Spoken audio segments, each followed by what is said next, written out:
Assalamualaikum warahmatullahi wabarakatuh. Saya Irwan Burhanuddin, calon guru penggerak angkatan 7 asal Kecamatan Nagreg, Kabupaten Bandung. Pada kesempatan kali ini, izinkanlah saya menyampaikan koneksi antar materi dari mulai modul 1.1 sampai dengan modul 1.4. Materi yang terkait yaitu refleksi filosofis pendidikan nasional menurut Ki Hajar Dewantara pada modul 1.1. Yang kedua, nilai dan peran guru penggerak pada modul 1.2. Visi guru penggerak pada modul 1.3 dan budaya positif pada modul 1.4. Hal-hal menarik dan di luar dugaan.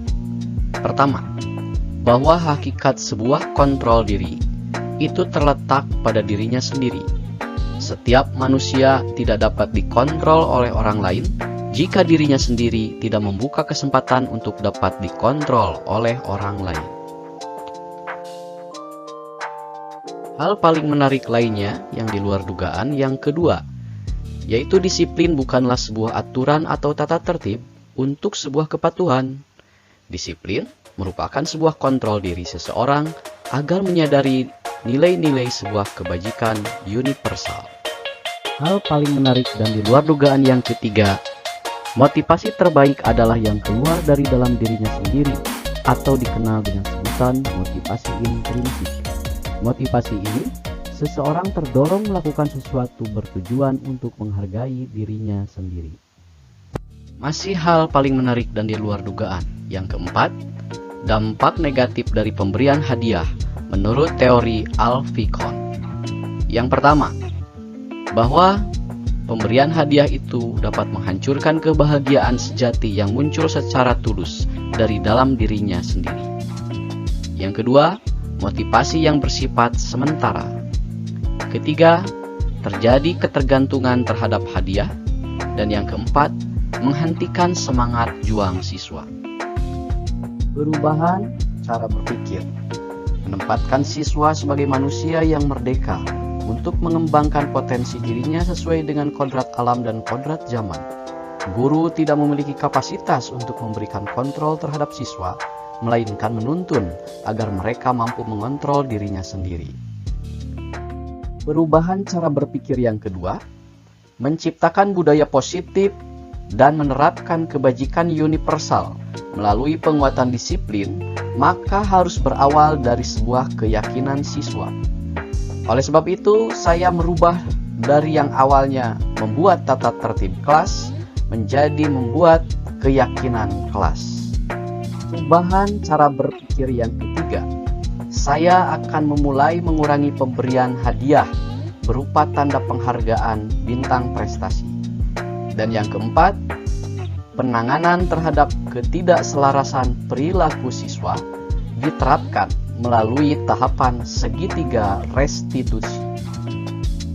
Pada koneksi antar materi kali ini, saya juga berupaya merefleksi diri dengan menggunakan pendekatan 4P. Yang pertama, peristiwa atau pengalaman. Pada peristiwa atau pengalaman, yang pertama, tidak lagi menggunakan teknik pemberian hadiah untuk memotivasi. Yang kedua, membuat keyakinan kelas. Dan yang ketiga, menggunakan tahapan segitiga restitusi dalam menangani ketidakselarasan perilaku siswa. Refleksi perasaan. Awalnya ragu karena menghentikan yang selama ini menjadi antusias siswa. Tapi secara bertahap, saya melihat bahwa tanpa pemberian penghargaan berupa bintang prestasi pun, siswa tetap memiliki motivasi belajar yang baik dan mendapatkan kebahagiaan tersendiri ketika mereka meraih hasil belajar sesuai harapannya. Perasaan yang kedua, membuat keyakinan kelas menjadi kepuasan tersendiri buat saya, karena terbukti hal ini merupakan penjabaran cita-cita bersama di dalam kelas untuk meraih nilai-nilai kebajikan universal. Perasaan yang ketiga, menggunakan tahapan segitiga restitusi dalam menangani ketidakselarasan perilaku siswa.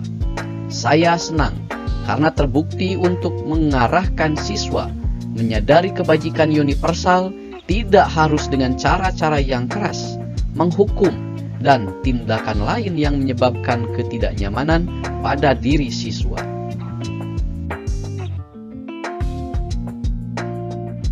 Tahapan refleksi yang ketiga yaitu pembelajaran. 1.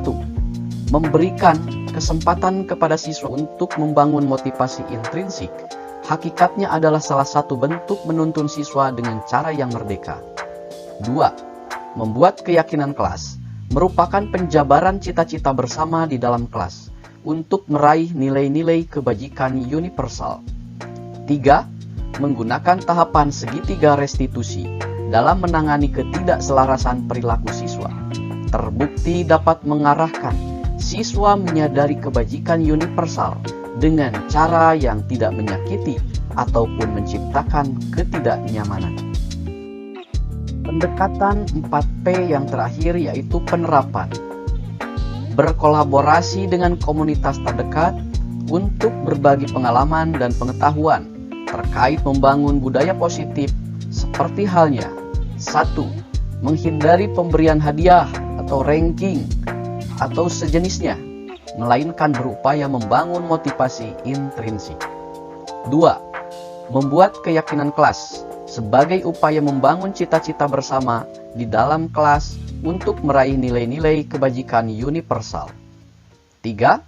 Menggunakan tahapan segitiga restitusi dalam menangani ketidakselarasan perilaku siswa. Terima kasih.